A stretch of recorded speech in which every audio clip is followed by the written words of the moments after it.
everyone in Facebook land. How is everyone today? Happy Monday. If you are brand new to this group and you don't know who I am, I'm Brianna. I'm the founder of this group, and I help teen girls and young women end the vicious cycle of their mental health challenges so that they can rise above them and truly start loving themselves from the inside out. And I'm gonna multitask right now because I have not eaten breakfast. I just got back from a hike. I'm gonna go to the gym in a few minutes and I haven't eaten anything yet, which is not good because it's almost 11 o'clock. But, so you're gonna be with me in the kitchen. It's like I'm making a TikTok video, but I'm really not. And I'm gonna multitask while I do this Facebook Live. And so, can I just show you guys something that is so awesome? Look at these berries that I got. I was at a farmer's market yesterday. These are humongous. Look at how big these strawberries are. I have not taken a bite of these. I mean, they look delicious. So I got my whole like berry thing here. I got my nuts and all the seeds that I'm putting into this. It's very healthy. But anyways, so if you see me looking down, I'm cutting. But I wanted to make this Facebook Live because, well, one, I haven't come on here in a little while and done a Facebook Live. My apologies. I will start getting back in the habit. Usually when I go quiet in here, it's because I've gotten so busy. So more and more girls have been coming into my coaching program. And so it's just been a busy time, but it's all beautiful. I'm blessed and grateful to be doing what I'm doing. But I want to talk about this because, you know, when your daughter is struggling with her mental health, her life becomes so challenging. And I know this is not new information. You guys know if your daughter is struggling with her mental health, you know that it's not just challenging for your daughter, it's challenging for the entire family. So let me just pause for a second. If you are joining me live, let me know you're here live by commenting below live. And if you are watching the replay, great too. Just comment below replay just so I know that people are watching. And I'm not doing like a monologue or anything. You know, monologues are really boring. So anyways, so when your daughter is struggling with her mental health, it becomes challenging for her and the entire family. And here's what I see typically happening with the girls who I work with. They haven't learned how to be resilient, okay? And what do I mean by that? Well, life throws us a lot of challenges. A lot of challenges. We go through traumas, we go through painful experiences, we go through friendship drama, relationship drama. Like there's so many different things, right, that is happening. And your daughter is struggling with all of that because if she doesn't know how to be resilient, then when life throws her a challenge, typically what's going to happen is she's going to sink to her knees and be like, oh my God, why me, and feel like such a victim, right? And then there's a pattern there. She's going to start seeing herself as a victim with everything that she goes through, right? Because she doesn't know how to pull herself out. She doesn't know how to see it in a different way. She doesn't know how to pull the gold and the lessons and the blessings and like, what is this here to teach me about myself? Like, she doesn't know how to do any of that because why? They're not teaching this stuff in school. They teach a lot of math and science and English and history, but they're not teaching your daughter how to become empowered, right? And so when your daughter goes through these challenges in life, which we all go through, if your daughter doesn't have the resiliency to get through those challenges, what typically happens for these girls is they go through the downward spiral with their mental health challenges. So what does that look like? Well, anxiety, depression, right? Oh my gosh, so many girls are struggling with anxiety and depression more than ever before. So we've got that going on. And then what happens when that's been brewing for a while, your daughter is struggling with anxiety and depression, it's not getting any better, right? And then your daughter doesn't know what to do with all of these feelings, all of these emotions, all of this trauma that she's buried inside of her. So what does she do from there? It's not just going to stay anxiety and depression. It's going to go to the next level. What is that next level? Well, eating disorders. Your daughter can develop disordered eating, whether that's binging and purging, whether that is restricting food, right? Anorexia and or bulimia is no joke. And so many of the girls that we see coming into my coaching program are not only struggling with anxiety and depression, but they also have an eating disorder of some sort, right? And this eating disorder often goes, like, oftentimes we don't think it's an eating disorder. We're like, oh, she's just like watching what she eats. No, it goes way beyond that. It goes way beyond that. So many of these girls are struggling and have developed eating disorders. And then on top of that, self-harm. So many girls, so when they go through life's challenges, they don't have the tools and the skills to pull themselves out of it. So in the midst of those challenges, they break down. They have these meltdowns, breakdowns. They don't know what to do. Self-harm, unfortunately, is like the go-to for too many teen girls and young women. Too many teen girls and young women are cutting themselves. They're hurting themselves. Why? Because they don't know what else to do. So it's almost like they're substituting the emotional pain for the physical pain.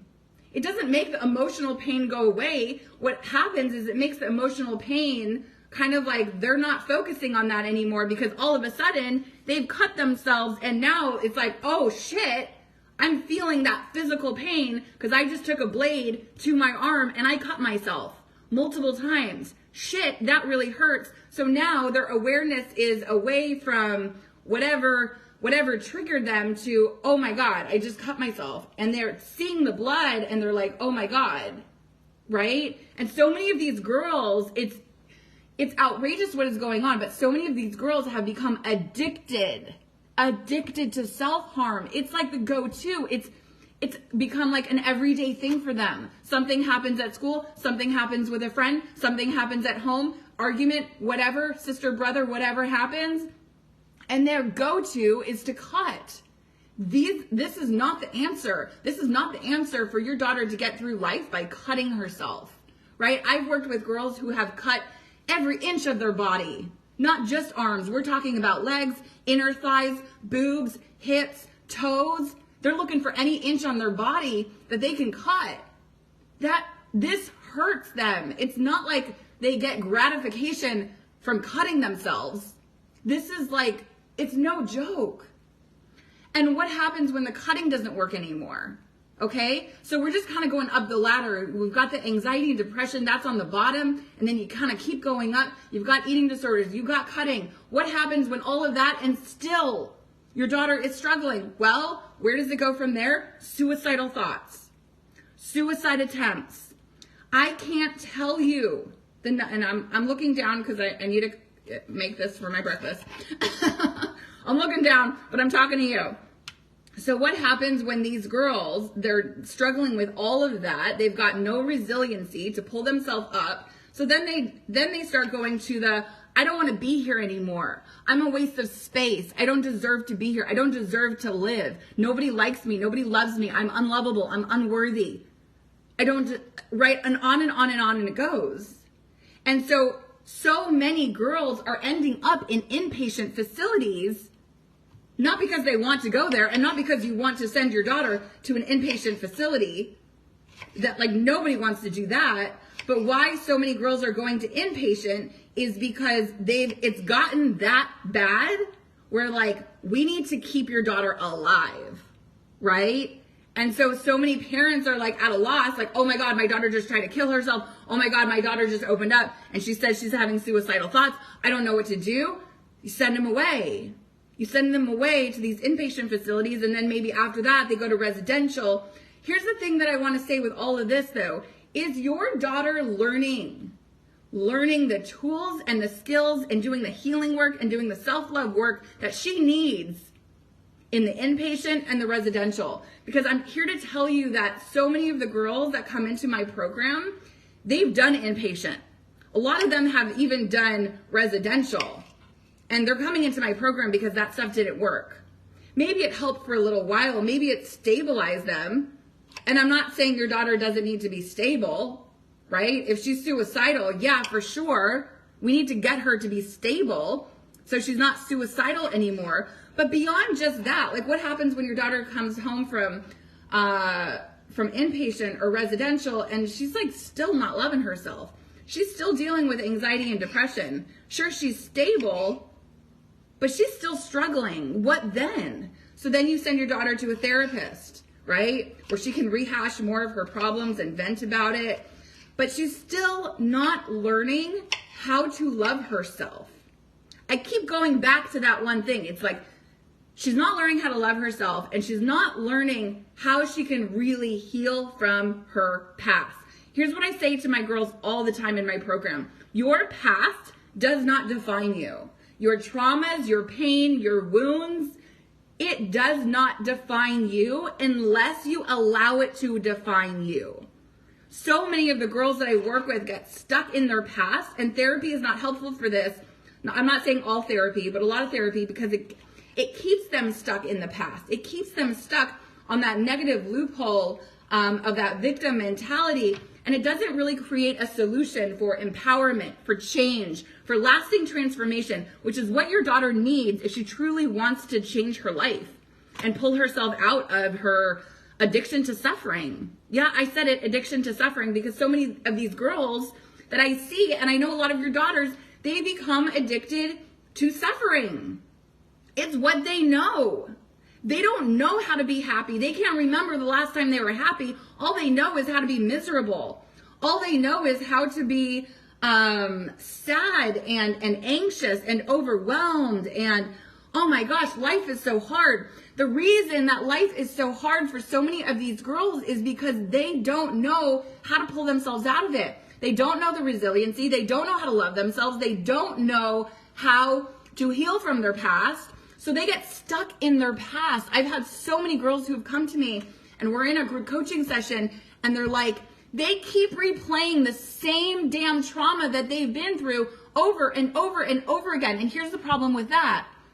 Your daughter's body, her mind, doesn't know the difference between reality and make-believe. Why is that important? Because when your daughter keeps revisiting trauma, she revisits the time that she was raped. She revisits the time that she was sexually abused. She revisits the time that she was bullied at school. She revisits the time that her boyfriend broke her heart. She revisits these events that have occurred in her life, and she goes back to them and she plays them in here. But here's the problem. It's not just playing in here. She's feeling it everywhere in her body, and her body doesn't know the difference between reality, what's happening right now, and what happened in the past. So the problem with this is your daughter is going back to the sadness. Every time she revisits the past, her past traumas, her past hurts, her past wounds, she's going back and living in the trauma. Do you see why this is such a problem? I'm not saying that so here's the thing, and I don't want to get it like misconstrued. Your daughter needs to heal from her past, but she doesn't need to live there. Okay? So many girls that I speak to, that I work with, they're living in their trauma. And they don't know who they are outside of the trauma. Who are you outside of the rape? Who are you outside of the sexual abuse? Who are you outside of that victim mentality? Who are you? I know what you've been through, but who are you? They don't know how to answer that because they don't know who they are outside of their painful past. This is Empowerment 101. When your daughter can remove herself from her trauma, from her past, and say, I've been through that. We can't take it away. We can't take away your daughter's pain. Let me rephrase that. We can take away her pain. We can't take away her trauma. It happened. Okay? But we can take away this addiction to her suffering. I know people probably don't believe me when I say this, but suffering is a choice. The trauma happens, and your daughter can choose to heal, or she can choose to stay in that suffering. Oftentimes, these girls are getting something by staying in that suffering. What do they get? Well, when they stay in feeling like a victim, oftentimes they get a lot of attention. They get a lot of love from that. This is all subconscious though. They don't want to get rid of it, right? They might get a lot of attention from you, from dad, from siblings. And it's like their identity becomes, oh, poor you. You've had it really tough. And then they cling to that. They cling to that identity of like, I'm poor me. I'm helpless. I can't save myself. I can't heal myself. Nothing works. I'm broken. I'm broken here. I'm broken here. I'm just broken. They're not. Your daughter is not broken. She's not. But the way that the mental health system is structured makes your daughter believe that she's broken. Why? Because when you take your daughter to a doctor, typically 5-10 minutes into the conversation, you're leaving with medication. And then your daughter believes, oh, there's something wrong with me, I need medication. By the way, I'm not against medication, but what I don't believe in is medicating your daughter without giving her any of the healing and the self-love and the tools that she needs in life. Okay? So your daughter goes to a doctor, she gets the medication, and she thinks she's going to be all good. Now, the problem with that is that's just not true. You go put your daughter on medication, she's still got the trauma. She's still got the pain. She's still got the hurt. That medication may stabilize her, which is good if she's suicidal, right? You want her to be stable. But what you don't want is you don't want your daughter to just numb inside. I've worked with so many girls who come to me, they're like, I don't even know what I feel anymore. I'm just numb. I'm empty. I'm just like, I feel like dead inside. They're living from here. They're like in here, but like here down, dead, numb, empty, right? They don't even know what they're feeling anymore, right? I've had girls who come to me who have said, I've cut just so I can feel something, anything, because I feel so numb inside. Parents, this is a major problem. We don't want to raise these girls to go out there in the world so they feel empty and numb inside, because where does that lead them? Leads them to the path of, are they going to start drinking so they can feel something? Are they going to start doing drugs? Are they going to start having sex? Because they're like, I need something. I need anything just to feel. I need to feel. Your daughter needs to start feeling and expressing her emotions in a healthy way. They're not teaching this at school. They're not teaching this in inpatient. Your daughter needs to learn how to love herself unconditionally from the inside out. And it's going to take more than just putting her on medication for her to get there. And if you're on therapist number 3, 4, 5, 6, 7, 8, 9, 10, you're probably with me and seeing that, maybe therapy route is not working. And it's not so much about, let's just find another therapist. What if the therapy model is not working? Okay? And if you've got a great therapist and your daughter is kicking ass and doing great, but I'm not talking to you. I'm talking to the parents that you're trying all the things, the therapy, the medication, the inpatient, the outpatient, like all of it. And it is not working. I'm here to say that, look, your daughter can pull herself out of this. Your daughter can live her best life, but it requires some work. It requires work on your daughter's part. Nobody's going to give your daughter like a free handout, or just here, most girls just want to take the medication because they don't want to do the work. But it doesn't make sense because we send these girls to school 8 hours a day, 5 days a week. They're clearly doing work in school, but the work that actually matters, their work on themselves, right? We always think that okay, education, education, education. What about mental health, mental health, mental health, right? We'll spend thousands and thousands and thousands of thousands and thousands and thousands of dollars to send these girls off to college so that they can have a great career, so that they can have a great life. We'll save up all of the money for college. We'll do loans, we'll do scholarships, we'll do whatever it takes because it's all about education. What about your daughter's mental health? Shouldn't it be reversed? I'm not saying education is not important, but what about mental health? Shouldn't we be looking at that primarily? Shouldn't we be looking at your daughter healing from her past, learning how to love herself? Shouldn't we be looking at that instead of focusing on what college are you going to get into? What kind of career are you going to have? You're not even going to have a career if you can't pull it together. If you still have suicidal thoughts, what's the point? Whatever college you get into, it doesn't matter because you hate yourself. What does it matter if your daughter becomes a doctor or a lawyer or a scientist or an engineer or a teacher? If every day she looks in the mirror and she hates what she sees in the mirror, what does it matter in education when she can't get it together inside? And then on the cycle goes. This is generational too. So if she doesn't get this together now, one day she's going to have kids. She's just going to pass this on to her children. And the cycle repeats. The lack of self-love, the lack of confidence goes down the family line until somebody says, no more, it stops with me.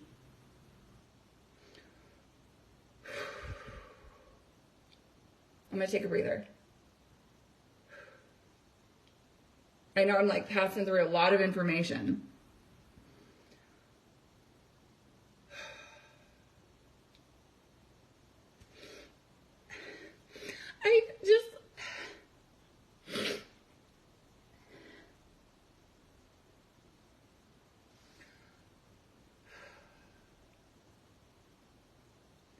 I feel so passionately about this work, and it breaks my heart.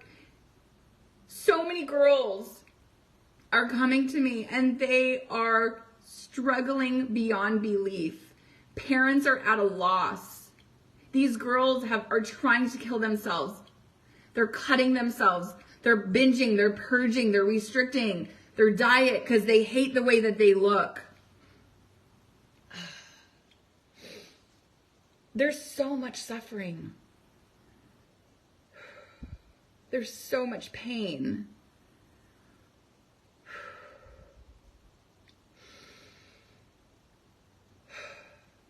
And it doesn't have to be that way. It really doesn't. You can continue to go down the cookie cutter route. You can continue to do the medication. You can continue to do the inpatient. You can continue to do outpatient. You can continue to do everything that you're doing that's already shown that it's just not working. Or you can try something different. I'm here just speaking my truth unapologetically. I'm here coming from my heart. I'm not trying to sell you on anything. I'm trying to open up your heart for the possibilities that are waiting for your daughter. Nobody, including your daughter, should have to go through life suffering like this. Nobody should have to go through life cutting. Nobody should have to go through life trying to kill themselves or having suicidal thoughts daily because they just don't know what else to do. There's another path. There's another solution. It's not coming in the cookie cutter approach that you've been taught to believe is the only way. There's another way.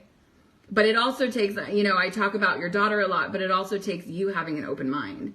If you believe that the doctors and the therapists and the this and that and they're all doing like amazing work and you want to stay that path, that route, that's your decision. That's your choice. And you can totally do that. There's no shame. There's no blame in that. I'm just here to offer you something that works. We've had hundreds of girls and young women come into my program who have had massive transformations. Check out the testimonial stories. Like, they don't lie. I'm not going to sit here and talk for 20-25 minutes about all the success stories that we've had. You can do your research and watch those videos. Go on my website, go to the success stories. There's so much there. But I'm sharing this because this needs to get out there. This needs to get out there to more parents because you need to have the conversations with your daughter about another approach if your daughter's not getting any better. That's it. That's what it's all about. And I get emotional, and the reason I cried right now is because I just don't believe that these girls have to struggle like this. When there's a solution, there is a solution. And it comes in a different package than what you way to help your daughter. So if you'd like more information, check out my masterclass, Healing the New Medicine for Anxiety and Depression. I'm going to leave that link below. I'm going to finish making I barely did any cutting, but this is what I've got so far. This is I made it nice and pretty. But I'm gonna go eat it now. I'm gonna go to the gym, and I'm gonna have a great day. And I hope you do the same too. Like, have an amazing day.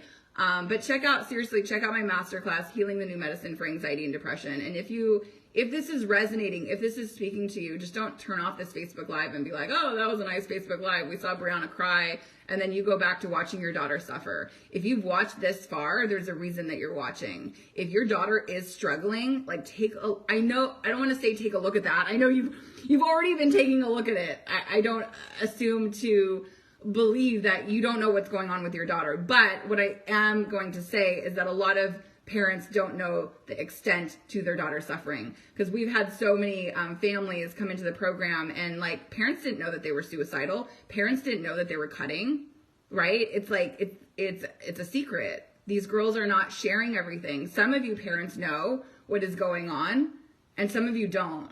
Some of you don't know the extent to how bad it is in here for your daughter to live every day hating herself, to live every day saying that she's worthless, that she doesn't deserve to be alive. That's a horrible way to go through life. And your daughter doesn't deserve that. So if you're ready for a new approach, if you're ready to get your daughter to a place where she truly loves herself and she can heal from her past, her traumas, her pain, her wounds, whatever it is, then seriously, watch the webinar. If you've watched it and you've delayed and life got busy and you never booked a call, but you wanted to, here's your opportunity. I'll leave the webinar below, and I'm going to leave the link below to book a call. And I'll leave you with that. If you are just joining, watch this from the beginning. I feel like this was a good Facebook Live. I haven't come on in a while and done one, but I felt like I had a message and I needed to share it with all of you. So I'll leave the links. I'll leave the webinar. I'll leave the link to book a call with someone on my team. And just, you guys, so much love to you. I know this journey is not easy, and your daughter deserves to love herself. She deserves to feel worthy inside and out. Bye for now.